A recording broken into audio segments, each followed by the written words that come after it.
వాటి కంఠభూషణముగా ధరించుకును. నీ హృదయము ఆపదవరకను వస్తే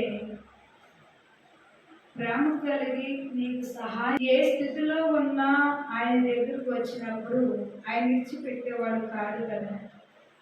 ఏ స్థితిలో ఉన్నా ఆయన ఆదరణ కలిగిన వాడు కాబట్టి ఆ దయ అన్న మాట యేసు ప్రేమే. అట్లాంటి ప్రేమ నీ హృదయంలో కలిగి ఉండాలి. అట్లాంటి మనసు నీకు కలిగి ఉండాలి. అలా ఉన్నప్పుడు ఇక్కడ అంటున్నాడు, వాటిని కంఠభూషణముగా ధరించుకో. ఏమన్నాడు?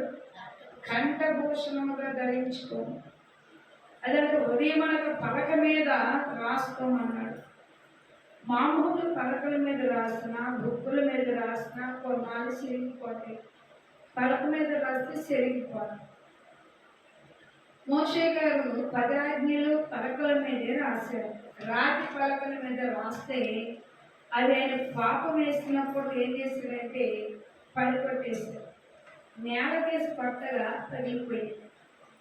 పిల్లరా, ఇవి ఎక్కడ ధరించుకోమన్నారు అని మనం చూస్తే హృదయం అనక పలక మీద.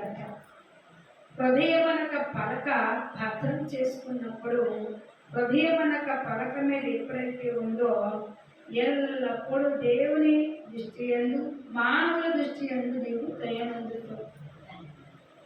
దేవుని దృష్టి నీ మీద ఉంటుంది, మానవుల దృష్టి నీ మీద ఉంటుంది. దయా కిరీటం కలిగిన ఉంటావు. అప్పుడు ప్రతి విషయంలో వర్ధిల్లుతూ ఉంటావు. ప్రతి విషయంలో దేవుడు ఆశీర్దిస్తూనే ఉంటాడట.